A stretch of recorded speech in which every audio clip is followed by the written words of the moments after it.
G.I.A. Automotive, welcome back to the channel. Today I'm going to be answering a question that I've been receiving from different people.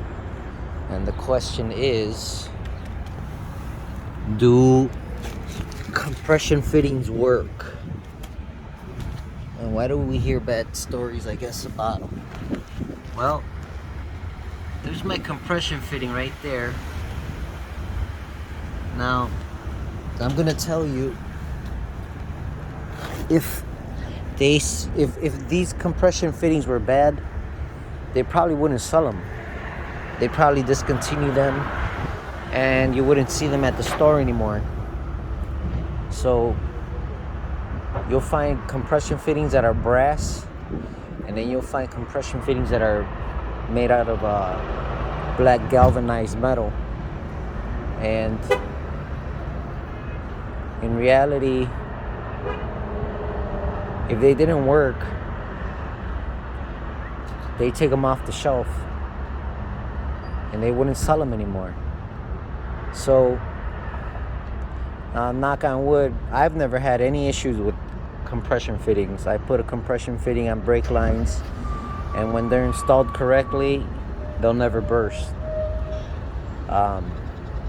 So that's the answer to the question that you guys have about compression fittings. You just got to know how to put them on and what to do and how to install them. But the other thing I wanted to talk to you about is, once you put a compression fitting, you repair a brake line or whatever, then it's time to bleed the brake system.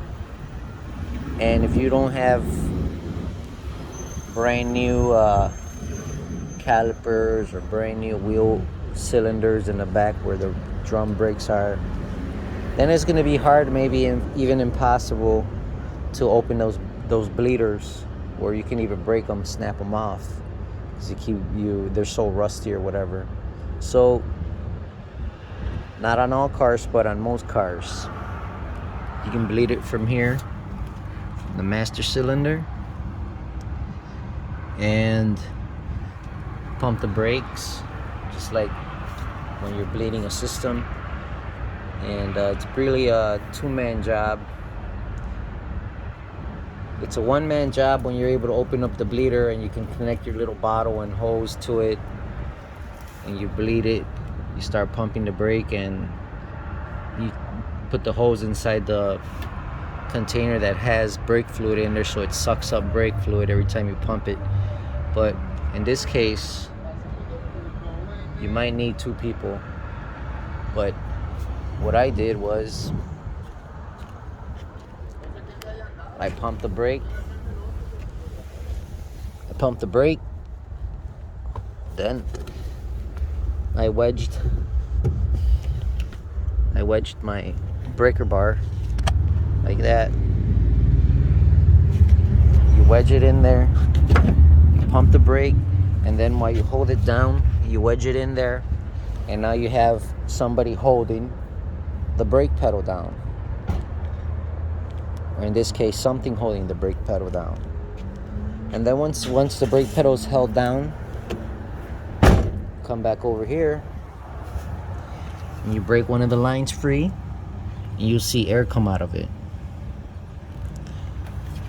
In this case, I did both lines. I broke free both of the lines. First line, I pumped it, held it down, opened the first line, then went back in there, pumped the brake pedal again, put my breaker bar, held it down, and I broke the second line. That did the trick. No more spongy pedal. Pedal doesn't go down to the floor anymore. Now it's good to go. Sometimes these brake lines are also rusty and they won't break free. So you spray with some PB Blaster, let it soak, come back again, soak it one more time the next day or whatever, and they broke free. Now sometimes you got that flare, that the brake line wrenches, flared wrenches, to open those up, and they don't work. It runs it off, and it tries to round off.